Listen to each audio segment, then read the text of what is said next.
Hello there, folks. In the war of woke, there's a particular brand of dissent which seems at times to be almost as overwhelming as the wokies themselves. Whether the YouTube algorithm or Sky News, the system endorses a brand of centrism as the chosen antidote to the excesses of the social justice left. This is nothing new to people in my circles, but I often find that criticism of these so-called gatekeepers descends into simply calling this or that group or individual who promotes these ideas as a gatekeeper or shill. Most of the people watching this video will be aware of who I mean because their content is usually heavily promoted here on YouTube. But over the last year or so, the faction within this centrist set that I've paid most attention to, and the one which I think is now dominating, is Spiked Online. Spike's Wikipedia page makes for interesting reading. They started out as a full-blown Marxist outfit, then gravitated toward libertarianism, and now tend to side with the populist right. This means I can browse one article or podcast and find myself nodding in agreement, and then the next reaching for the close tab option or dislike button. But then again, this is also the case with all of the classic liberal commentariat emerging to fill the market of allowable political dissent in Britain. In this video, I'd like to lay out all the problems I have with this increasingly bloated cultural clique in Britain, starting with the old favourite, identity politics. The most common complaint made by the new centrists against pretty much everyone else, except one group, is that too many people are playing at identity politics and eschewing individualism. We've all seen these arguments 1,000 times, and usually end with somebody pointing out the obvious flaw in acting as an individual in the face of energised collective groups. But it's also worth considering the target audience here, which will mainly be middle-class people of European background. That is to say, the most atomised and individualistic group on earth. The fact is, the most cohesive and determined groups aren't reading or watching this material, and even if they did, they'd be baffled by it and find it alien. But it begs a deeper question. If all people, regardless of background, are to turn away from their tribal, ethnic or religious identity, then what, as mere individuals, is supposed to give them meaning in their lives? The answer would be something like freedom and liberty, but that just begs a question, to do what and why? In the end, to be an individualist, to form your identity on that in the 21st century, West is to play video games and adopt an identity based around globalist consumer products, which they're designed to do. But even then, anyone can take what they want from the system while also pushing for a group interest, so there's no real advantage to anyone in giving up the power that group solidarity has to offer. Once again, we see that in order for true civic nationalism to come into being, we'd require brutal methods to effectively strip groups of their identity. They'd scoff at this, of course, because they're the same guys in the room. They aren't like the communists or the fascists. Yet the original terror state in Europe appeared during the French Revolution, and it based its terror squarely on Enlightenment ideals. The new secular state had no place for Catholics, and the guillotine and fire would be used to ensure they became nothing but citizen individualists too. This isn't to suggest that Brendan O'Neill and Spike want to deploy such methods, but it is to say that this is what it takes to get what they want, because what they want is a vision of man which doesn't exist, one which presupposes a blank slate individuality which is entirely mythological and superstitious and not based on rationalism at all. And then we get to the other one, free speech. After years of reading Spiked, I have to grant them one thing which they've been consistent on, defending free speech. Well, more or less. And God knows we need somebody defending free speech in this day and age.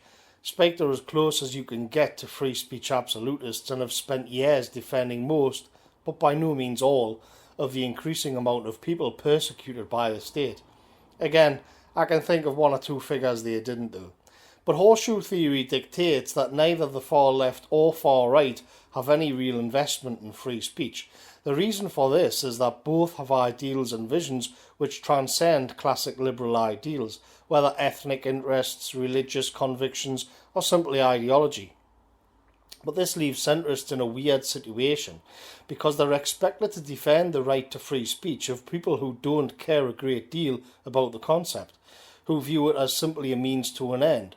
For liberals, free speech is that end, or to put it another way, the marketplace of ideas is that end. Given access to all ideas and concepts, the people will naturally gravitate toward the most rational and honest position, the implication being that will always be liberal. But again, it serves no higher purpose than to perpetuate the debates and arguments on and on and on.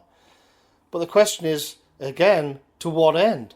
On closer inspection, we find that the marketplace is itself rigged, and what gets passed off as the public will is simply whatever the elites want, except liberalism disguises it as the will of the people.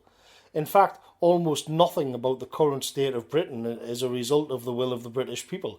If it was, Britain would be a Christian country, conservative country, with homogeneous population who hanged serious criminals. Liberalism sits comfortably in the centre, granting free speech to the extremes, and by doing so ensures its own dominance. You can argue and squabble all you want. Liberalism remains, or at least it did. The question now is what happens when liberals find themselves dislodged and replaced at the centre? What happens when they no longer have a political or cultural hegemony, and instead we find that classic liberalism is itself a dissident position?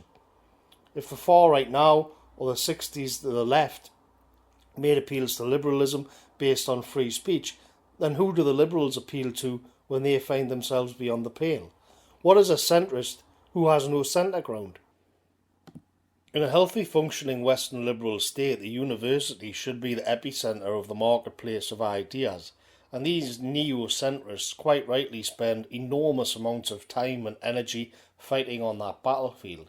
From Jordan Peterson to Spike to Douglas Murray, the university system must be taken back. The problem is, what does back actually mean? Presumably back to the marketplace of ideas where everybody gets to have their say. But as we saw already, this presupposes a system in which nothing ever really changes and broad liberalism remains dominant. I'd say stagnant forever. What if the exchange of ideas on campus begins to undermine and refute liberalism itself? This, of course, is what the postmodern left have been doing for decades now. And what's worse, the free speech absolutism left liberalism utterly helpless in the face of this onslaught. They platformed, as a matter of principle, the very people who'd arrived to deconstruct and abolish their own ideals. The dirty little secret was out of the bag. What the Enlightenment did to Christianity, postmodernism will do to the Enlightenment, which, as we've seen, had sneakily proclaimed itself as a moral arbiter and omnipresent force for good. And in a recent interview with Brett Weinstein, Brendan O'Neill lamented the lack of intellectual curiosity in universities.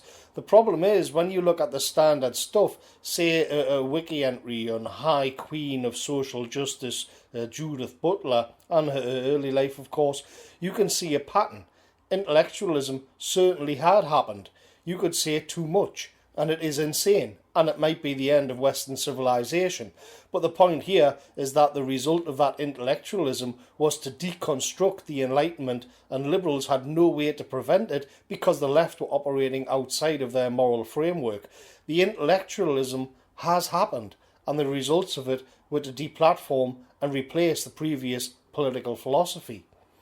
And this brings us to the problem of universal liberalism. The primary attack vector for social justice activists today within identity politics is to point out endlessly how oppressive the Western world is to minorities. The argument goes that capitalism and liberalism, the philosophy behind it, all the way back to the Enlightenment, are all products of whiteness and do not belong to the lived experience of certain minorities, some more than others, it would appear. Brendan O'Neill replied to Weinstein that these subjective experiences are irrelevant and people should simply enjoy the fruits of liberalism, which is the greatest ideal ever. But here, once again, we run into trouble. The response is essentially to cast Western liberalism as a universal norm, unbounded by place, time, or history, and then further to seek to impose that on everybody, though they disagree with coercion, so even that goes unanswered, as we saw earlier. If I, as an Englishman, read Treasure Island, I do in fact have a different reading than somebody from Mongolia, because I'm, or my group, are front and centre of the narrative, not the Mongolian. The difference is, I don't believe in universalism, and so when somebody complained I was privileged, I'd simply show them a map of the world and explain where their part on it was. The social justice left's approach to this is to break down Western civilization so it caters to everyone. The centrist approach is to claim that they're not white supremacists, it's just that Europeans invented the greatest set of ideals in all of history, and that they're so perfect everyone should live by them. You can see here how easily centrism slides into the much more malignant neoconservatism. Just as an aside, if Western liberalism is the greatest, then shouldn't it be a human right? And if it's a human right, also a Western liberal idea, why don't we depose governments and bomb people into enjoying these rights? The problem comes down to the fact they won't or can't make separatist arguments.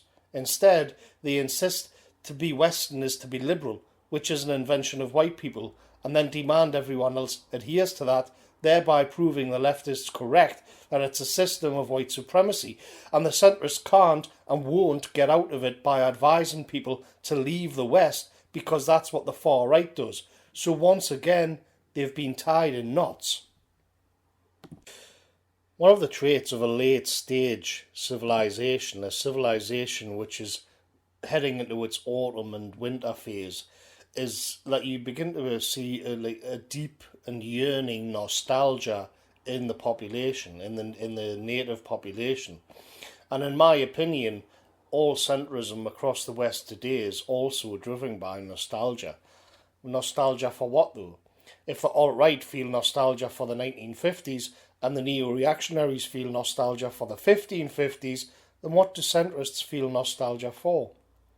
Well, remember how great it was before Hollywood went woke? Remember the original Ghostbusters when we hardly noticed the black guy? Remember Aliens, how we could have a kick-ass woman who could fly spaceships and operate machinery but still express her maternal side? We never needed feminism in movies.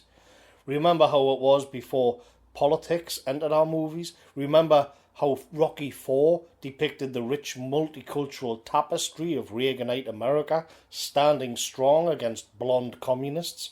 If only we could go back to a time before politics drowned out everything.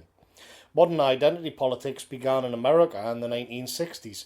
Classic liberals disavow the segregationist era that came before it.